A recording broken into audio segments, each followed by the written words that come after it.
Bonjour et bon dimanche, c'est Vincent Dupuis et c'est l'heure de la boîte. Dans ce nouveau décor, hein, vous commencez à vous familiariser avec. Je vais vous parler d'une petite expérience qui m'est arrivée très récemment, c'était le 29 janvier. J'ai été invité par la Française des Jeux à participer, à assister aux coulisses du tournage du loto et plus globalement des émissions produites par la Française des Jeux.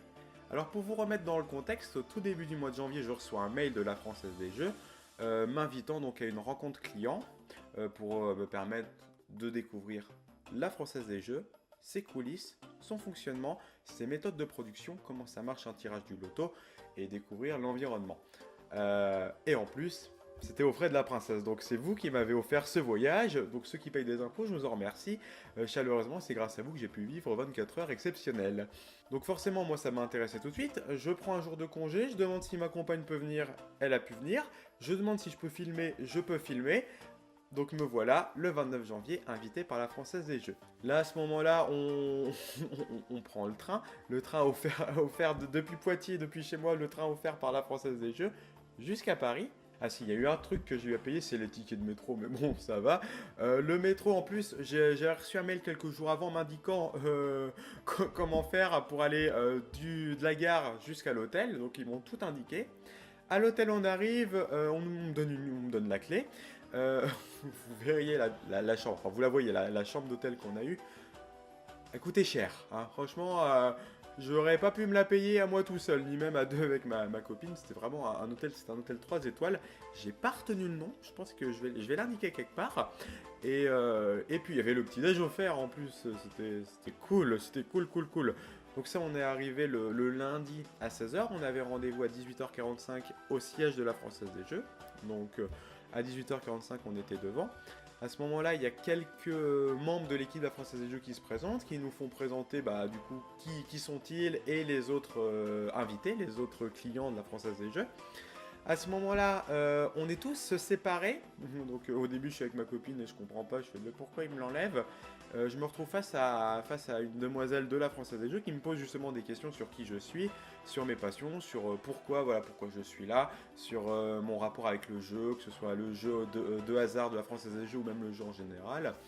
Puis là, c'est marrant parce que je suis un petit peu pas mon show, mais je dis oui, alors je fais des reprises du millionnaire sur internet, j'en ai longtemps fait, je vais en refaire prochainement. Euh, et puis justement, j'ai oublié de le dire, mais quand je suis arrivé, il y avait une dame qui vient me voir, qui fait ah mais je te connais, t'es le pote à Bruno. Je fais oui, je suis le pote à Bruno. Bruno, Kogenta Cosplay, pour ceux qui ne connaissent pas, c'est on va dire l'autre fan français du millionnaire. Donc il y a lui, il y a moi. Lui était déjà connu depuis un petit moment des services, donc forcément, forcément son nombre était pas très loin.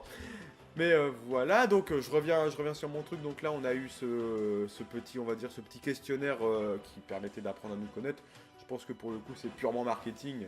Mais bon, faut bien un intérêt derrière tout ça. Je pense qu'ils font pas non plus tout ça gratuitement, même s'il y a quand même une partie, hein, on va dire, de prestige de l'image qui est mise en place. Mais c'était hyper intéressant. Ensuite, là, on arrive sur le plateau. On loupe par contre les répétitions. Parce que il y a des répétitions en fait au loto. Euh, les événements me reviennent au fur et à mesure, hein, donc désolé si c'est brouillon, vous avez l'habitude avec moi. Mais voilà, en fait, de base, avant le tirage, avant l'enregistrement du tirage, il y a des répétitions. Donc dans les sphères sont mises ce qu'ils appellent des boules de répétition. C'est pour éviter qu'il y ait un pépin technique lors du tournage. Bon, même si en pratique, là, le tirage de répétition peut bien se passer et le tirage final peut avoir un pépin. Mais bon, c'est pour pallier au cas où à une défaillance technique dès le départ. Ces boules, d'ailleurs, les boules de répétition sont caractérisées par une croix à la place des chiffres. En fait, il y a un chiffre, il y a par exemple le 16, et à côté, il y a une croix pour indiquer, pour éviter justement lors du tournage de se gourer et de mettre les boules de répétition. Donc ça, on loupe cette partie, mais bon, on nous l'explique. Là, on arrive sur le tournage présenté par Elsa Fayer. Je suis désolé, mais je l'ai confondu au début avec Séverine Ferrer. Hein. Je suis désolé. J'ai dit à ma copine, mais c'est pas elle qui présentait Fan 2 à l'époque.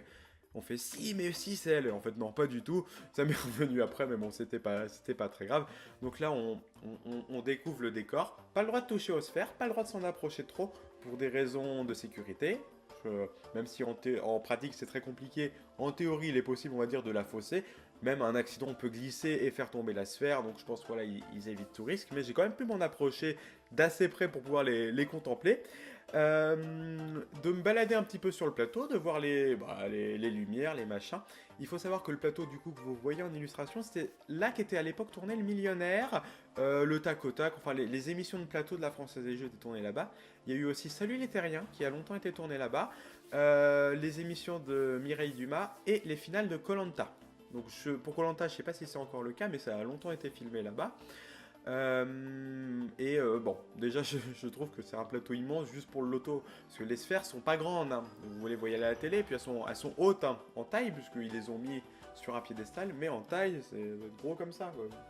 Pour à ma tête, ça doit faire deux fois et demi ma tête, quelque chose comme ça. Elles sont vraiment pas énormes. Bon après voilà, c'est fait comme ça, puis c'est surtout un petit peu pour utiliser le plateau, puisqu'il est vraiment très très peu utilisé à part pour ça. Donc là, le tournage se passe d'une manière qu'en fait, lors du tirage, nous on a été isolés, c'est-à-dire qu'on a été mis avec la vigie, donc on a pu voir à quoi ressemblait une régie plutôt, pardon. Donc on a pu voir l'enregistrement. L'enregistrement du loto se fait en deux temps. Dans un premier temps, c'est l'introduction et le tirage des boules. Une fois que le tirage est fait, ils coupent. Ils envoient les résultats, en fait, les résultats des numéros sur l'ordinateur central. Alors, j'abrège, hein, je sais que en technique c'est plus compliqué que ça, mais ils envoient donc les résultats sur l'ordinateur central qui lui a eu toutes les combinaisons qui ont été misées. Et à ce moment-là, une fois qu'ils ont le résultat, donc s'il y a un gagnant ou pas, la deuxième partie est enregistrée donc avec la carte de France, et à ce moment-là, l'animateur ou l'animatrice dit s'il y a eu un gagnant ou pas. Petite information à savoir, mais en fait quand il y a le tirage des cartes en fait, de la carte de France, et que l'animateur dit est-ce qu'il y aura un gagnant ou pas, à ce moment-là il sait s'il y a un gagnant ou pas, en fait il le sait 5 minutes avant, donc bon, c'est de la magie de la télé à ce moment-là, tout simplement. Et donc après à ce moment-là, du coup il enregistrait la deuxième partie, et à la fin tout est assemblé pour faire une seule émission de 2 minutes, qui est ensuite envoyée à TF1, que TF1 diffuse vers 20h50, 21h, tout simplement.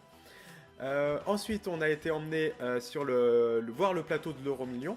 Alors, entre-temps, c'est très drôle, hein, ça se voit dans l'illustration, mais c'est peut-être un petit peu dégueulasse. On est passé dans un couloir qui est un couloir que les gens qui ont pu regarder Le Millionnaire, notamment les dernières années, reconnaissent, puisque c'était là d'où arrivaient les candidats sur le plateau vers Bruno Robles. C'est Bruno Robles qui a présenté. Donc, au début, ils étaient dans un sas avec une hôtesse. Ils étaient amenés vers Bruno Robles et on passait par ce couloir-là, en fait, tout simplement. On a pu aussi le voir dans des reportages, notamment dans les années 90, dans Combien ça coûte. On a pu voir ce couloir avec des photos, beaucoup de photos, des présentateurs du loto, de quelques émissions qui sont produites par la Française des Jeux. Il y a même une ou deux photos, enfin 2 photos de la roue du millionnaire, des choses comme ça. Donc voilà, c'est un petit peu leur sésame, voilà, leur aller vers les plateaux de tournage. Donc là, on arrive sur le plateau de l'Euro-Million, qui est un fond vert, en fait, tout simplement. Mais qui est un fond vert. Alors moi, ce n'est qu'une impression, mais j'ai l'impression qu'il ne sert pas à grand-chose. Puisqu'en fait, en regardant, je me suis rendu compte que l'Euro-Million était tourné sur le plateau du loto. Mais c'est juste, en fait, le tirage des sphères qui est fait sur fond vert. Il est incrusté sur le plateau. Bon, d'ailleurs, on peut remarquer dans les jingles que c'est pas très bien incrusté. Des fois, ça flotte un peu. Mais voilà, c'est incrusté sur un faux plateau. Et puis, du coup, voilà, ils assemblent ensuite les images, c'est une affaire de montage. Et il faut savoir que quand nous, on est arrivés, les machines de jeu étaient scellées dans un coffre-fort, en fait. Voilà, elles sont cachées dans un coffre-fort. Elles sont sorties que pour le tirage. Là, c'est pareil, il y a des répétitions avant, des choses comme ça. Et voilà. Ensuite, et enfin, même j'ai envie de dire, on était sur le plateau du Keno. Le plateau tout petit du Keno, franchement, il doit être pas plus grand que mon coin de salon, hein. Bon, vous pouvez pas voir grand chose, mais il doit être pas plus grand que ça, avec la sphère au milieu et le décor. Voilà, bon, c'est vraiment, on va dire, rudimentaire, mais comme c'est une émission qui est tournée 2 fois par jour, forcément, il faut que ça aille vite. Les caméras sont toujours à leur même emplacement, il n'y a rien qui change. Voilà, ça va assez vite. C'est pareil, répétition avant tournage. Par contre, l'émission n'est pas diffusée à la télé. Elle le fut à l'époque sur France 3, mais là, elle n'est diffusée que sur Internet. Donc, je ne sais pas s'il y a beaucoup de gens qui la regardent, mais elle n'est disponible qu'en ligne. Une fois que ça c'était fait, donc en vrai, ça a duré 1 heure, 1 heure et demie. Hein. J'abrège un petit peu, mais ça a duré 1 heure, 1 heure et demie. On a eu droit de toucher les boules du loto. En fait, voilà, ce qu'ils nous ont fait, c'est que les boules sont scellées dans un coffre. Il n'y a que 2 personnes qui ont accès au coffre. Il faut que ces 2 personnes soient là en même temps, puisque lui-ci a une clé et un technicien de la Française des Jeux possède une carte à puce. qui peuvent permettre donc les deux combinés d'ouvrir les coffres avec les boules. On a quand même eu le droit de toucher une des boules de tirage, des boules de répétition, pardon. Et au toucher, c'est très drôle parce que moi, ça m'a fait penser aux balles de squash. Elles sont pas fermes, en fait, on peut appuyer dessus légèrement et ça s'aplatit un petit peu. Et elles ont l'air assez creuses. Donc, voilà, sans sous-entendu, sans mauvais jeu de mots, mais voilà. Je me rends compte que ça fait 12 minutes que je tourne, on va bientôt terminer. De toute façon, j'ai à peu près tout raconté. Et puis voilà, une fois qu'on a fait ce tour-là, bon, il y a eu des questions, des choses comme ça. Il y a eu deux dames, donc la mère et la fille, qui étaient très gentilles, il n'y a pas de souci, mais qui comprenaient pas pourquoi il y avait des répétitions, pourquoi on pouvait pas avoir les boules, des choses comme ça. C'est un truc, madame, c'est un truc d'État, c'est un truc officiel, il y a des millions en jeu, vaut mieux faire ça pour rien que de rien faire du tout et que ça plante en plein tournage. Donc voilà, je sais qu'il y a beaucoup de, on en parlait avec ma copine, mais un peu de bullshit au niveau des répétitions, parce que bon, des boules de répétition, techniquement, ça sert à rien. En pratique, bon, eux ça sécurise, on va dire, le truc, donc c'est comme ça, puis il n'y a rien à dire. Quand il y a 8 millions d'euros en jeu, on va pas mettre des boules de ping-pong dans un seau en plastique et piocher à la main. Ça se passe pas comme ça. C'est un peu plus contrôlé que ça, donc ça a été fait comme ça. Et puis à la fin, une fois qu'on a fait le tour, petit four, champagne, fontaine à chocolat, des choses comme ça offertes aux frais de la princesse. Et c'était très cool. Puis à ce moment-là, on a pu discuter, c'est que j'ai pu rencontrer un peu plus en détail les gens de la Française des Jeux. Bon, j'ai bien parlé de ma passion du millionnaire, hein, des choses comme ça. Et puis, ce qui était très drôle, c'est que je trouvais que les gens étaient intéressés vraiment. C'est que c'était pas comme ça peut arriver dans la vie, genre une image un peu, c'est bizarre, tu tournes une roue, machin. C'est des gens qui avaient eu un a priori comme moi différent du millionnaire. Peut-être que j'en parlerai plus tard dans une autre vidéo, un autre jour. Mais voilà, ils avaient cette image-là du millionnaire que je peux avoir, donc c'est pas juste un jeu de hasard, c'est plutôt un spectacle, un divertissement. Et puis c'était très intéressant.